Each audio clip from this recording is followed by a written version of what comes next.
Magandang umaga mga ka-farmers. Nandito ngayon tayo dito sa aking palay at 2 buwan na siya kahapon mga ka-farmers, itong aking palay mga ka-farmers. Kaya buntis na siya mga ka-farmers, so naglilina. Tawag dito sa amin sa Kapampangan, bumibilog na mga ka-farmers. Ano? Mga ka-farmers, malaki na yung kanyang pagbubuntis mga ka-farmers.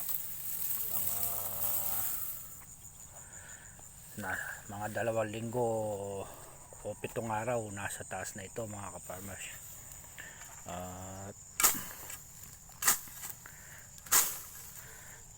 Tama naulan na siya nung ilang araw mga ka-farmers. Ito may tubig pa siya, tama nabubuntis siya mga ka-farmers, may tubig siya.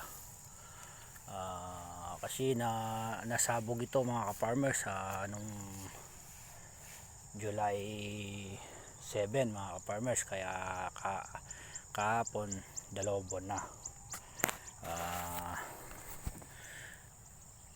Mga ka-farmers, nasa 3 hektare ito mga ka-farmers.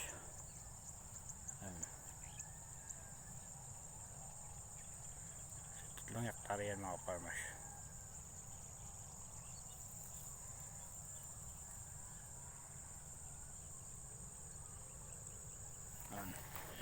Agad tayo dito mga ka-farmers.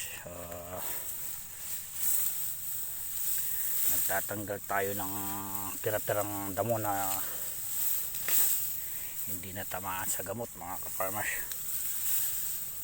para palay natin mga ka-farmers malinis.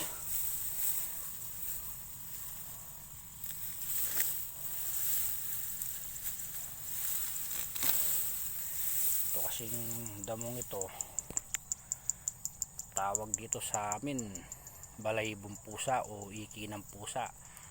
Mahirap kasing patay nito kahit anong klaseng gamot ang iano mo, hindi siya namamatay mga ka-farmers. May tumubo, buti na lang pa konti-konti lang ito tinatanggal ko. Kapag alas 5 pa lang mga ka-farmers, nandito na ako sa palay, iniikutan ko yung lahat ng palay ko araw-araw mga ka-farmers. Katapos uwi ako ng alas 9 or alas 9:30, kakain ako ng almusal mga ka-farmers. Doon na naman ako sa aking mga gulay. Pero bago ako uwi mga ka-farmers, inaano ko muna yung kalabaw ko mga ka-farmers, inaasikaso ko muna. Dito mga ka-farmers, ginagawa namin dito sa Pampanga, dito sa Mexico, yung mga kasama kong Hortelano dito, yung mga iba ginagawa namin, kapag yung palay namin ito, mayroon dito parang salat. Kapag ganito na, kapag umaakyat na sa itaas ng ganito, yan pinapa-spray namin yan, kahit brodan lang mga ka-farmers o Kilbester mga ka-farmers. Pakunti-kunti lang naman para yung sumisip-sip sa katawan ng palay umalis sila mga ka-farmers.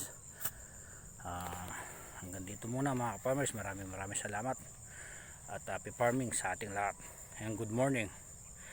Ang inyong kamagsasaka na nagsasabing I'm proud magsasaka.